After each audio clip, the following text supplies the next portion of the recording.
had this scrapbook since I was a kid. It's a memento of my parents' trip to come get me from China.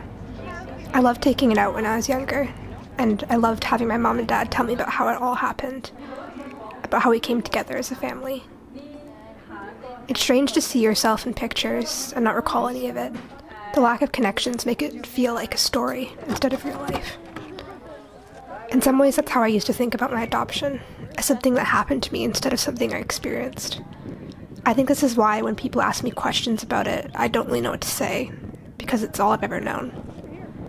I don't see it as the heartwarming tale with a happy ending as it's painted in the scrapbook. It's just my life.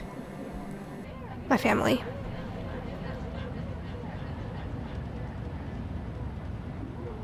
When my mom found our old home videos and got them processed, I was nervous and excited to see them. Nervous about possibly discovering more memories that weren't necessarily my own, and excited to fill in some of the gaps and hopefully answer some of my own questions.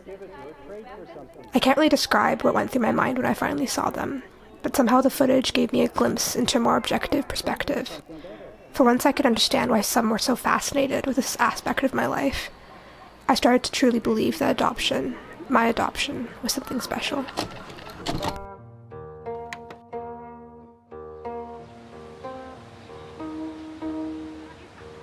I remember this clearly. There are some events you sort of capture and you never forget. I remember the building I was in and the floor I was on, and I was speaking with a woman who I work with, and her husband brought their daughter in, and she was a beautiful little 2-year-old girl, and she was Asian, and the woman I was speaking with was not. So obviously this sparked a conversation, and I found out that she and her husband actually did have fertility issues, and they decided to adopt from China.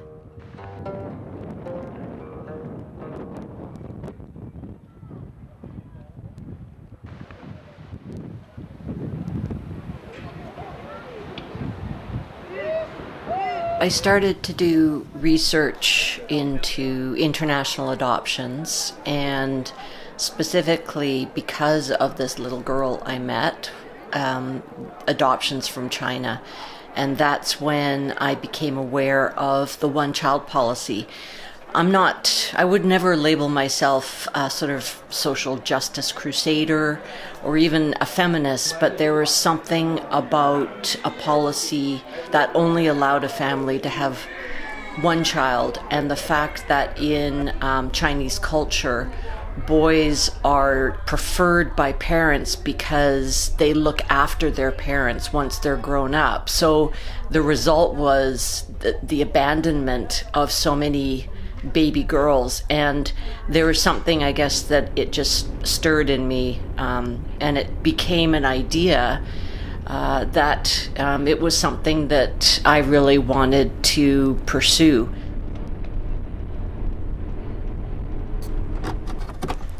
I had a lot of conflicted opinions and feelings about my adoption when I was growing up. My attitude towards it when I was with my family was different to when I was at school or with my friends. Go! As she started to get older, I'm sure that in her mind, she began to question, sort of, did adoption make her different? Did the adoption make her sort of less a member of the family? Can you do that?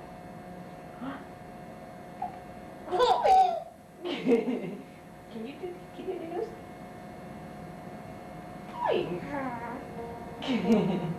Yes. We do this all the time in Canada.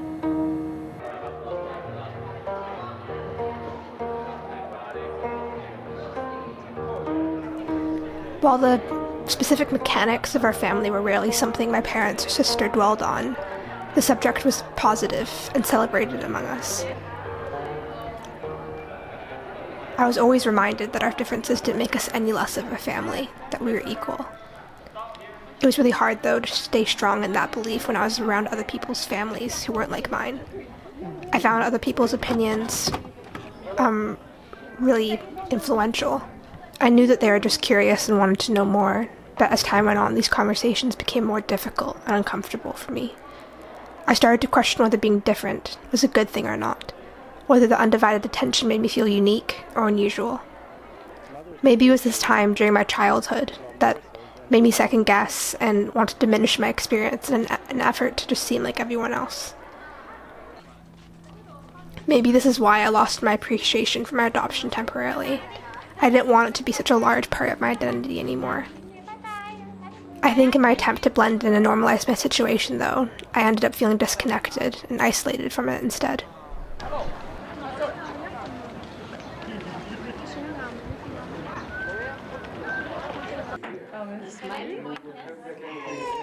Easy. I think you better leave that alone. Here. The misconception is that there's something different, at least from the parent's perspective.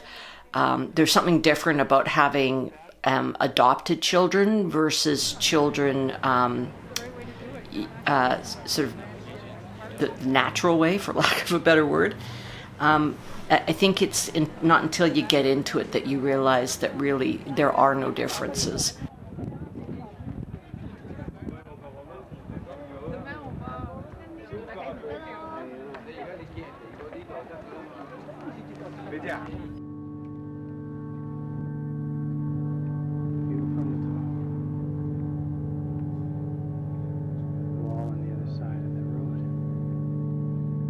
I do think one of the perceptions about adoption is expense, and the fact is it is an expensive process. It's not.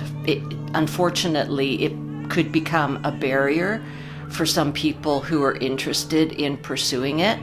You pay your adoption agency, you pay the government of the country that you're adopting from.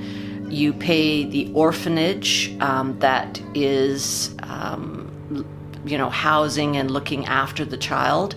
There are fees for agents in the country. There's travel expenses. I mean, it's not a cheap way to add to a family. And for some people, that cost might be prohibitive. And I think that's unfortunate because it would be great if all of these options were completely available to whoever wanted to explore them.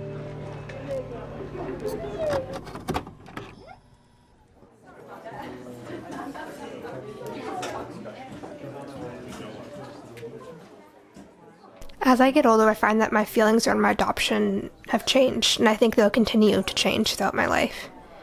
It's strange because in some ways, they're very much the same as they used to be, but also the complete opposite. I had less awareness when I was younger, so all I focused on were my emotions and the feelings that I didn't really fully understand. The things that didn't make sense then do now. The several questions I once had have been replaced with new ones instead. I find the actual process of adoption is less mysterious now. I understand what kind of steps and people are involved in bringing a family together. But I find now that I'm more interested in how being adopted has affected me and influenced certain opinions of mine. It's hard for me to draw comparisons because my life is the only one I've known. My interpretation of normal is entirely subjective. While I personally view my adoption as something that's positive in my life, it's also the cause behind a lot of my doubts and fears.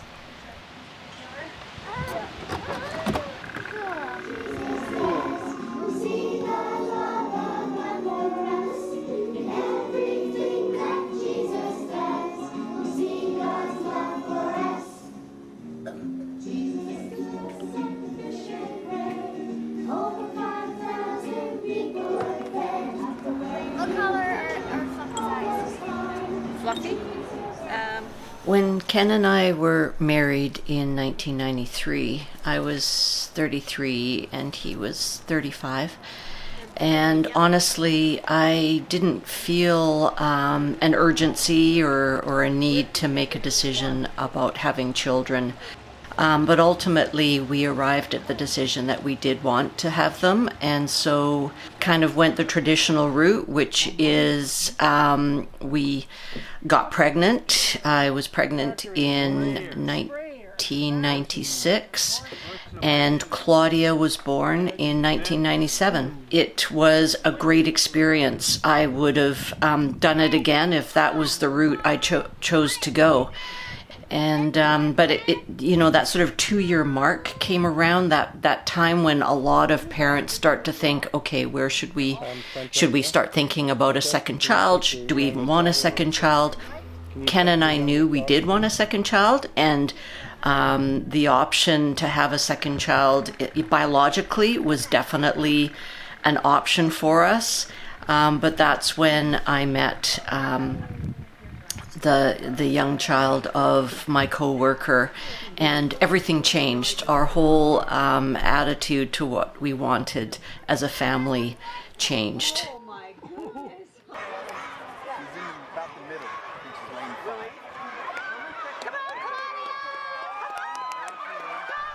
When I was younger, I felt really left out and jealous when people would always talk about how they looked like their family, or lots of physical similarities between them. And this was something very obvious and basic to the eye, but I think for me, I felt like my family was invalidated in a way by not looking the same.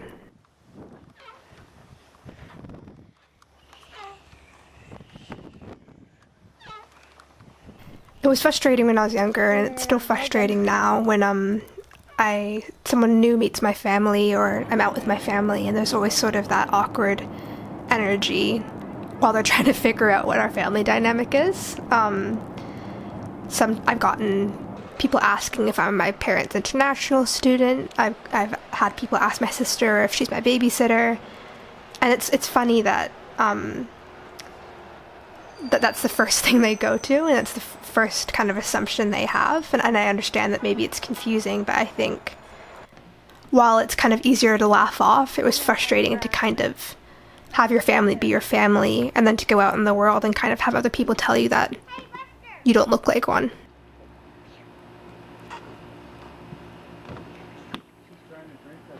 I know. She was trying to dig out the ice cubes. When you choose to adopt a child, it's a choice that you make as adults, as a couple, and really it's not a choice the child makes, which is something I haven't thought a lot about until Marissa started to get older, and I realized from the very start that she would have sort of gaps in knowledge around where she came from and who her biological parents were. And I knew that that would be part of her exploration as an adult into who she was as a person.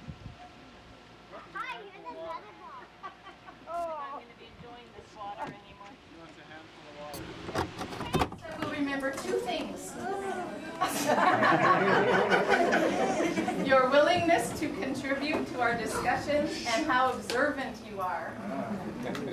What I want people to know is that while adoption makes some families different, maybe apparently in a more first-hand visual way, at the core of it, it's just a family.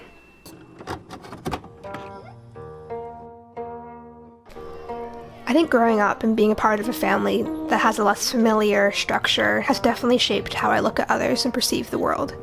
In my eyes, a family doesn't have to have a universal look or composition. They can take on countless forms and come together in multiple different and unexpected ways. I think this is what makes each family inherently special and unique, that they all have their own history and the memories that come with. No two are alike. So when I look back on these videos and keepsakes, I realize that they are not just pieces of my adoption story, but my family's story. And I'm so lucky to have them now. Hilarious. You ready? Gonna go back up. 1, 2, 3.